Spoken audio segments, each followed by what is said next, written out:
The Foundry, old, gray, and metal to the core.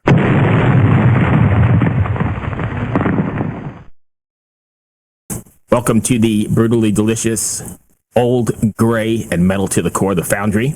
I'm Bruce. And I am Nyk. And we appreciate you taking the time to stop by and check this out. I know this is our sixth or seventh episode, and we're slowly building, and people are giving us some constructive feedback, so I'm really digging it. Yeah, it seems like people are starting to watch and also, more importantly, communicate with us, send messages, make comments, things like that. So, of course, if you are enjoying these reviews, album reviews, please like and subscribe, hit the notification bell, and then most importantly, comment and share. Yes. Share on all your social media so that other people that you think would enjoy this get a chance to check it out. And I would say, even if you've got some stuff that you think we should cover here, because I usually get a lot of things on my radar, but there's no way to get it all. So if you got something that's sliding under the radar, send us another one of those suggestions and we'll check it out. Yeah, absolutely. Especially in the rock genre. I mean, there's just tons of metal coming out right now, which is fantastic. But not listening to all the different rock genres on a regular basis, that would really help us for the next reviews. I agree. So, speaking of new metal, I'm going to jump right in. Holy crap, man. I so love the new Vio-lence record, Let the World Burn. I'm an old thrash head, and this band has got everybody in it. I mean, it's got Phil Demmel from Machine Head, Bobby Gustafson, I think that's how you pronounce it. I mean, I'm an old Overkill fan, and I remember seeing them back in the early 80s. It's great to have the two of them in the band. Sean is great back on vocals. This is a total thrash. Actually, there's a theme going on, right? Because I seem to always pick this thrash stuff. We had Exodus not too long ago. This whole San Francisco thrash thing, I guess, is somewhat in my veins, and this record just kills. Yeah, I totally agree. I wrote down that, is this the best album they've ever released? I'm not saying it is. I enjoy thrash, like we talked about in a recent episode. I grew up as far as in my early metal years, listening to thrash. Had the license plate that said thrash on it. Right. So it was pretty important to me, but Vio-lence wasn't really a mainstay for me back in the day. So I did go back and listen to a few of the older albums after I gave this a run. And it's just so strong and so tight and so powerful. And it just feels like they have a command of their instruments. They know exactly what they want to do and how to accomplish it. And the vocals are astonishing. So you mentioned his vocals. Sean's vocals, what's his last name? Sean Killian.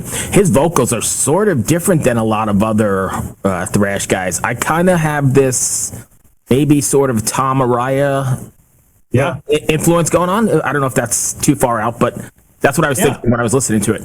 I felt like it was, when I was listening to it, I felt like it was a combination of Slayer and Anthrax. Yeah, okay, that's perfect. And then I went back and listened to some of the older stuff, and he's not that far off of what he's always done. Right. It's just that he has a super command of his voice right now. Yes. Which is just amazing for as many years as it's been. I happened to see these guys just before the pandemic. I was on 70,000 Tons of Metal, and one of the last shows I saw was 3 o'clock in the morning in this little ballroom, and it was that, man. I was like, oh my goodness, this is so great. And then they kind of drifted off the radar. I didn't hear from them until maybe 6 months ago, and then we get this, and Let the World Burn is amazing. I wish it was more than a 5-song EP, but yeah, it was too short. Yeah, but what they have, I think, is super. I hate to use these phrases, but I mean, it's neck snapping, it's thrash, it's all in. It is. It's 100% from the very first note and the very first beat, and it doesn't stop. And when you get to the end of it, like on my my app I was listening to it on, it would then just automatically go to a previous album. And it would always shock me. It's like, I'm at the end of the album already? Yeah. I have to start it over again because I was just ready for some more. I didn't want it to end.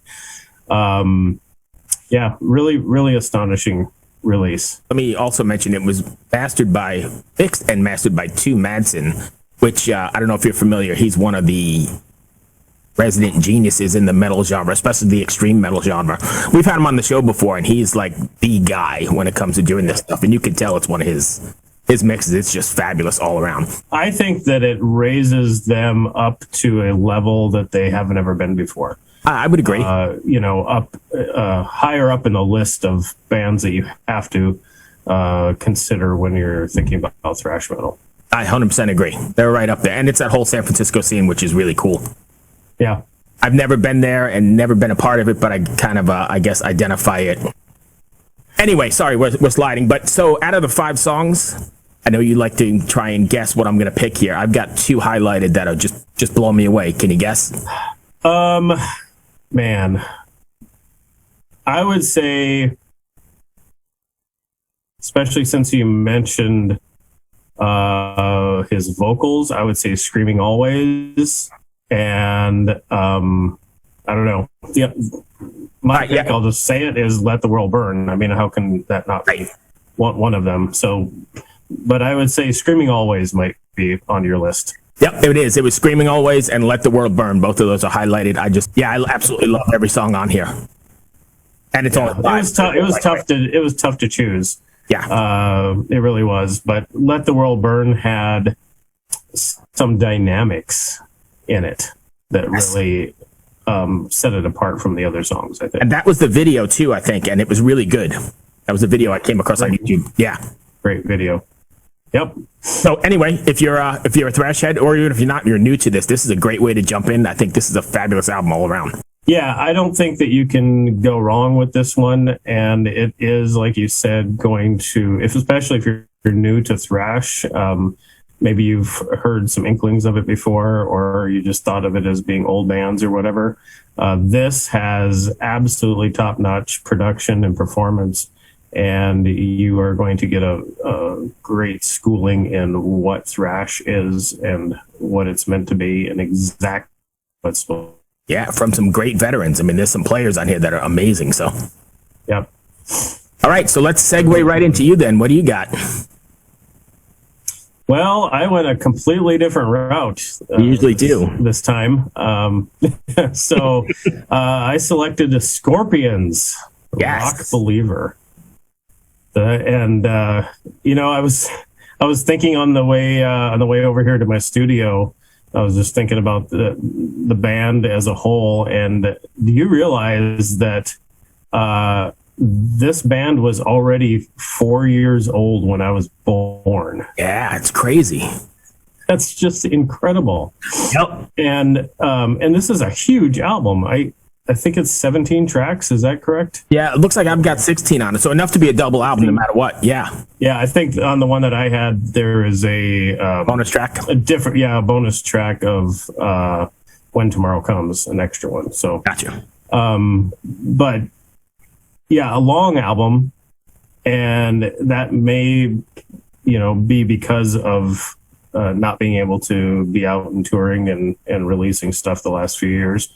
That they decided to put this many songs on the album, but there aren't really any sleepers on it.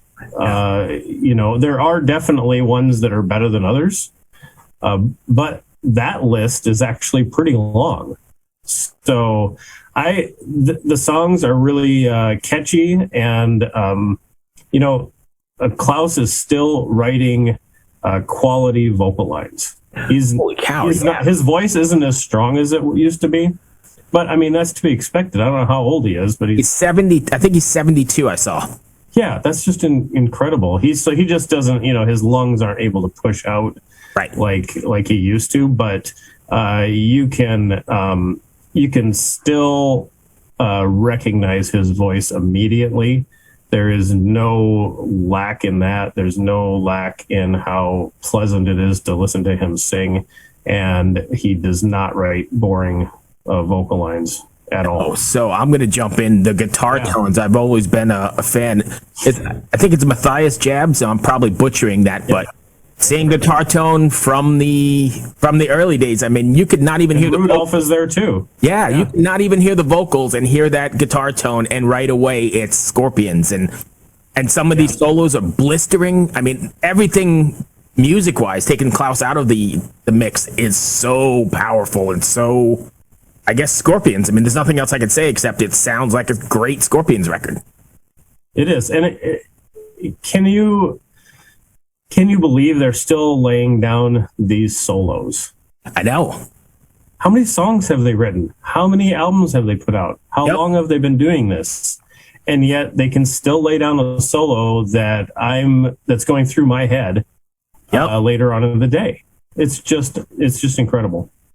So over the years, they've always put out solid stuff, but sometimes I've liked more some than others. I absolutely loved Blackout. That was and Love It First Sting. Those were like totally in my wheelhouse, in my catalog for a long time. And I think the new one here, Rock Believer, kind of ranks up there. It's really, really good. It's really catchy. Yeah, I think it's a little more, rockin', I guess, if you want to say that, than some of the stuff that came right after those albums. Yes, because they kind of got a little bit mellowed out a little bit. Yes, and there are, honestly, you had mentioned in I don't know if it was just us talking or in one of the episodes that you really didn't like ballads all that much. Right.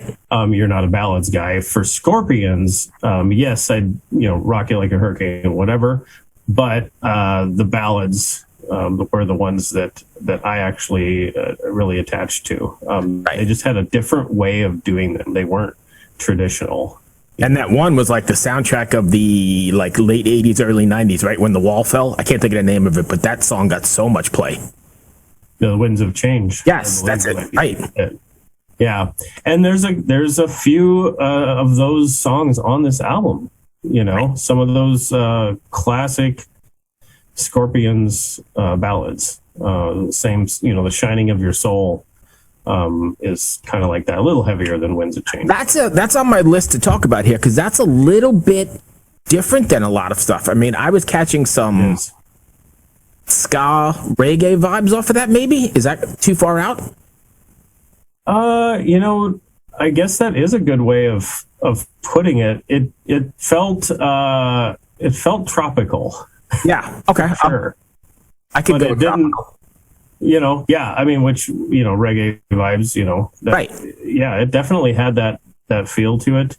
But at the same time, it sounded like Scorpions. So. It did, but I think it also comes at a good point in the record, too, because it gives you a little bit of a break from the rockers. It changes things up a little. And then we go right back into what's the next one after that? Seventh Son, which is another good one. Yes. Seventh Son is a song that I feel like is different than a lot of Scorpions fare.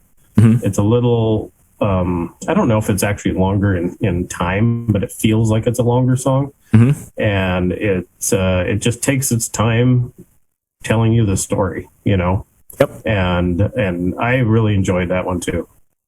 Cool. So what do you got for favorites on this one? My picks are Rock Believer. That's just a good one that I think would be fantastic live. Mm-hmm. The Shining of Your Soul is awesome. Seventh Son is awesome. But my top pick is When You Know Where You Come From. That one just stuck in my head, and I sang that for weeks after the first time I heard it. So none of those were on my list. Really? Oh, no. I love Roots in My Boots. Yeah. I think it's a great driving metal tune, but the solo, we were talking about solos, that solo is totally ripping. And then the very next one, Knock 'Em Dead, another killer intro. It's heavy. I think it's classic. It's probably the heaviest one on the album. I think it's classic Scorpions, and the solo again just blows my mind. That guy can rip. I think he's super underrated. When you start thinking of guitar players and people who get a lot of the attention, I don't know that he's mentioned a lot, but he's really, really good. He is. And then the last one I liked, Hot and Cold. Oh, okay. I guess I wouldn't have guessed that one. So, yeah. So is that your top pick? Yeah, so my top pick, I think, would probably be Knock 'em Dead. I really like that one. Okay. Yeah. But those three were the ones I highlighted as probably my favorites on the record. So now... Well, the last one is something that you selected. And did you say you've been listening to them for a couple of years now? No, not at all. I just hadn't heard them. No, I just stumbled across them through a publicist friend of mine. And okay. Let me just go ahead and mention it's Eliza and the Delusionals, and the record's called Now and Then. It comes out May 20th. I guess the best way I can describe it, and you can tell me if I'm wrong, but catchy, hooky, and I don't know, like alt pop sort of thing. Does that work? Yeah, I was thinking alt pop when I was listening to it. I did want to get a little bit more information about them, and kind of see what members they had in the band and that sort of thing. And they have been described as indie, which I don't get. Maybe I guess. Yeah, I guess but the reason I kind of was feeling the same way as you is there definitely is this late 80s, mid 90s alt rock vibe to it. This is going to sound really weird. Sometimes listening to it, I thought I was listening to maybe almost a Taylor Swift vocal.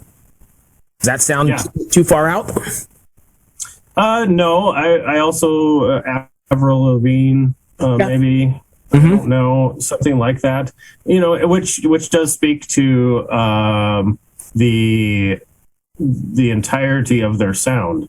It has the vibe of 90s, but it doesn't. It sounds modern. I agree. New. The production's good. That's in my notes here. Really good production. I think they're from Australia, right? Yes. And I mean, I like it. Eliza is another one that has a really powerful voice. And I think that probably the songs are built around that as well. Although there's consistency with the vocal lines and with the delivery, but the sounds of the songs vary. So the vocals, she has a sound. She's not one-dimensional by any means. Oh, no. But she does do a lot of the same vocal tricks or whatever that she has honed as her own, and she does them in every song, or that's kind of the feel of the choruses or the verses or whatever. But when you combine it with the music, because the music changes, the songs definitely have different sounds as you move through the album. I like it. I like it a lot, actually. I found myself listening to it a few times prepping for this, and it's catchy. It gets right into your brain. So for me, this style of music or this genre is totally not my genre, right? at all. I cannot. I can't wrap my head around it, I guess. And I think part of that is that I'm less ambient sort of thing. Right. I'm more musically inclined, and this is really more about the feeling. Yeah, absolutely. The atmosphere. It's just like atmospheric black metal. I don't really listen to that very much because it's the same sort of thing. It's creating an atmosphere that just you have to sit in and enjoy. And I don't really enjoy that too much. And that's fair enough. And that's why we kind of do this show, right? This last one, for those who are just made it this far, we just pick it without the other one knowing what's coming and kind of throw it out there. And this is what you get. And I'm sure there's going to be something I don't like along or don't really enjoy that much along down the road. So it is what it is. But as far as my favorites on the record, I really like Nothing Yet. And then the very next one, Lonely. Those were my two favorites. Yeah. And both of those are near the beginning, aren't they? Yeah, they're like 4 and 5, I think. Yeah. And the one just before Nothing Yet, You, is my top pick. I felt like You was the song you can listen to that gets everything that they do. And, yeah, I get that. And it can be like the representation of who they are. And they do more than that, because that's actually a pretty upbeat, strong song where they can do things that are really, really light as well. That the title track Now and Then starts out super light, probably the lightest song on the album, but by the time you get to the end of it, it's just rocking out. Right. And it's the last song on the record too, I believe, right? Yeah. And it's the title track. So, right. So it's a different song than you get with the rest of them. But for me, because it was a little more accessible, for me, I think You was my favorite song on the album. If you like indie alt pop music, you'll enjoy this. Just because I don't like it doesn't mean it's bad. It's a very solid album. She has a great voice. She tells some interesting stories in the songs. So I guess if you've made it this far, we've got quite a bunch of or a variety of stuff to pick from Bay Area thrash to classic, rock and roll metal to this indie alt pop. So there's something here for everyone. I want to thank you for making it this far if you did. And please, again, like Nyk said, go ahead and smash that subscribe button, send us your recommendations, tell us we suck, do whatever you want to do. Just by all means, give us some feedback. Yeah, we want feedback on these albums, especially the ones that we're not as familiar with, because ultimately this is a way for us to expand our horizons and learn new things. And it's going to help us appreciate more about the music that we enjoy, and maybe even discover bands and albums that we didn't know we would enjoy. So learning more about it is the entire purpose of this, and hopefully giving you guys some more information on maybe albums or bands that you have not listened to before. Awesome. Thanks for listening. Right. See you next time.